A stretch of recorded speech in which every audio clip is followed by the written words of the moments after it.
দিন দিয়েছে। আমার ভাইকে কত জায়গায় সে লুকায় থাকতে হয়েছে, এমনকি বিয়ে করছে, বিয়ে নতুন বউকে রাখা বাইরে ছিল। আমাকে নামটা বলো তোমার নামটা বলো তো। মাটি ব্যাংকে তার যে সঞ্চিত অর্থকে নিয়ে দিন দিয়েছে। আল্লাহ আমাদের সকলকে কবুল করেন, আর এই মেয়েটার এই আকুটিকে কবুল করেন, আর আমাদের মামুন সহ আমাদের চারজনের শহীদ আল্লাহ তাআলা তাদেরকে যেন সাজাত দান করেন। তাহলে সকলে আমরা বলি আমিন। পক্ষ থেকে স্যারকে আমার জমানো কিছু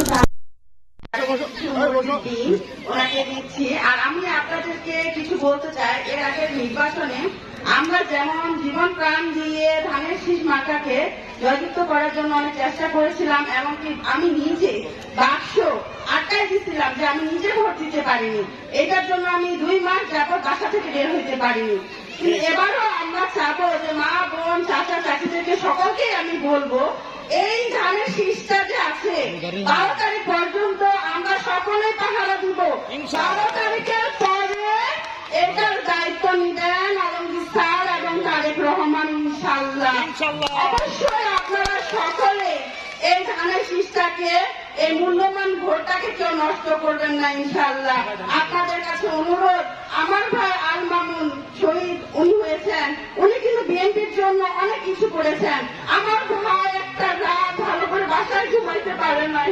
আমার ভাইকে কত জায়গায় সে লুকায় থাকতে হয়েছে, এমনকি বিয়ে করছে, বিয়ে নতুন বউকে রাখা বাইরে ছিল।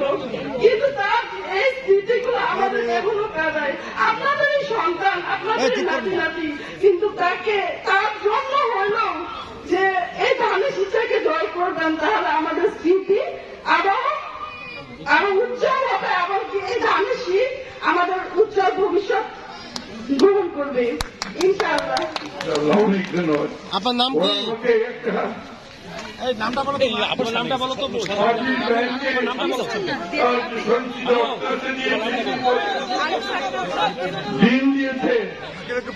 আল্লাহ আমাদের সকলকে কবুল করেন, আর এই মেয়েটার সেই আকুটিকে কবুল করেন, আর আমাদের মামুন সহ আমাদের চারজনের শহীদ আল্লাহ তাআলা তাদেরকে যেন সাজাত দান করেন।